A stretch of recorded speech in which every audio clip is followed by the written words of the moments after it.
And very good morning to all. तो कुछ दिनों में सोलर पावर को लेके काफ़ी ज़्यादा न्यूज़ निकल के सामने आ रही है। तो आइए चलिए जानते हैं कि क्या और क्यों ये सुर्खियों में है। मई के स्टार्टिंग या मार्च के एंड में इस साल तमिलनाडु में उस टाइम का पूरे इंडिया का सबसे largest solar floating power plant बना था। ये उस समय का सबसे लार्जेस्ट था, बट अभी लार्जेस्ट का टैग इनसे हट गया है। इस सोलर पावर प्लांट में क्या होता है कि जो सोलर पैनल्स है, जो प्लेट्स हैं, पीवी सेल्स, वो पानी के ऊपर एक फ्लोटिंग बॉडी पे वो इंस्टॉल्ड किए गए हैं और वहाँ से करीबन 14.7 मेगावाट की बिजली जनरेट किए जाएंगे वहाँ से। और उस पावर का यूज़ एक इंडस्ट्री करने वाली है जिनका नाम है southern petrochemical industry corporation limited. आप इनका पावर याद रखिएगा, पावर इनका मेन है 14.7 मेगावाट, जो कि एक वाटर स्टोरेज पॉन्ड में बना है इन थुठंडी district in Tamil Nadu state. After Tamil Nadu हम बात करने वाले हैं तेलंगाना सोलर पावर प्लांट के बारे में। ये भी एक फ्लोटिंग सोलर पावर प्लांट है जो कि तेलंगाना में रामागुंडम पड्डीपल्ली डिस्ट्रिक्ट ऑफ तेलंगाना में बनने जा रहा है और जो बन रहा है, इन द प्रोसेस है अभी। ये 100 मेगावाट इलेक्ट्रिसिटी जनरेट करेगा ये पावर प्लांट, और इस पावर प्लांट को एनटीपीसी बना रही है, जिसे हम national thermal power corporation limited कहते हैं। इनके हेडक्वार्टर दिल्ली में है और ये प्रोजेक्ट 450 एकड़ में बनने जा रही है विथ 4.5 लाख फोटोवोल्टाइक सेल। करीबन 4.5 लाख फोटोवोल्टाइक सेल इसमें यूज़ होंगे और अनुमान है कि इसमें 423 यानी 425 के करीब करोड़ की लागत इस प्रोजेक्ट में लगने जा रही है। और ये अभी का सबसे बड़ा इंडिया का फ्लोटिंग सोलर पावर प्रोजेक्ट है। अभी तक का फ्लोटिंग सोलर पावर प्रोजेक्ट अभी तक का इंडिया का सबसे बड़ा है। और अब हम बात करने जा रहे हैं 2023 में स्टार्ट होने वाले एक मैसिव प्रोजेक्ट जो कि मध्य प्रदेश में बनने जाएगा, जो इंडिया का नहीं पूरे वर्ल्ड का the largest floating power plant होने वाला है, जो एटलीस्ट 600 मेगावाट इलेक्ट्रिसिटी जनरेट करेगा, वो भी ओमकारेश्वर डैम में, जो कि नर्मदा रिवर पे बेस्ड है। और ये मध्य प्रदेश के खांडवा डिस्ट्रिक्ट में लोकेटेड है। अनुमान लगाई जा रही है कि इनमें करीबन 3,500 करोड़ के आसपास का बजट आ सकता है इसके लागत में। और इस प्रोजेक्ट को वर्ल्ड बैंक फाइनेंस करने वाली है और वर्ल्ड बैंक की टीम भी आके इस प्रोजेक्ट के सराउंडिंग लैंडमार्क को विज़िट कर चुकी है। और अनुमान है कि ये प्रोजेक्ट 2022 में स्टार्ट हो सकती है। और एक बात मैं आपको क्लियर कर दूं कि जो तमिलनाडु की प्रोजेक्ट थी उसमें पावर जनरेशन 14.7 मेगावाट थी और तेलंगाना में 100 मेगावाट थी, लेकिन ये जो प्रोजेक्ट बनेगा ये 600 मेगावाट होगा। Now GGGI Triple GI to build a 250 megawatt solar power plant along Mumbai to Nagpur.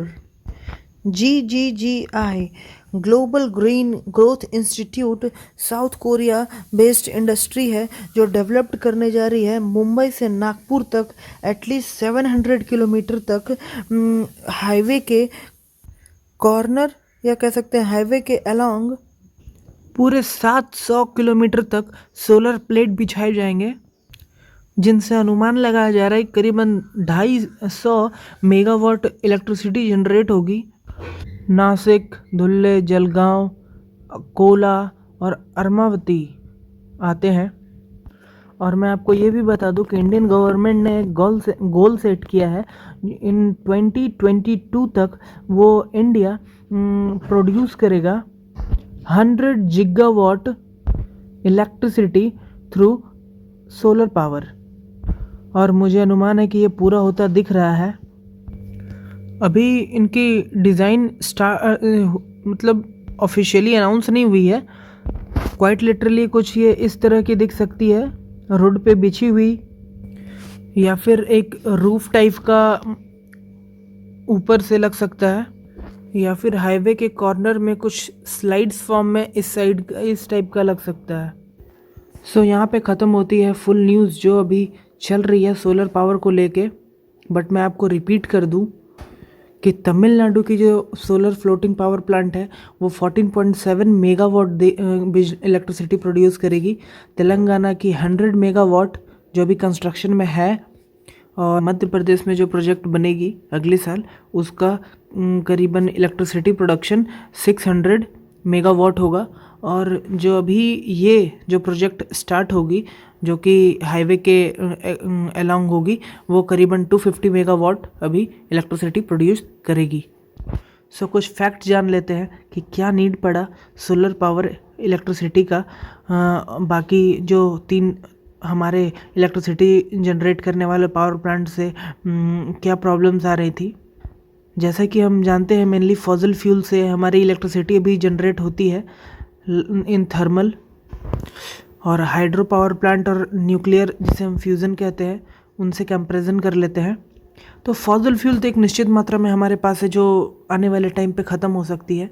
तो फॉसिल फ्यूल को सेव करने के लिए हम एक ग्रीन हाउस प्रोजेक्ट पे काम कर रहे हैं। ये प्रोजेक्ट ग्रीन प्रोजेक्ट है जिनमें कार्बन को एकदम रिड्यूस कर देगा, कार्बन इमिशन को। तो देख लेते हैं ये काम कैसे करते हैं।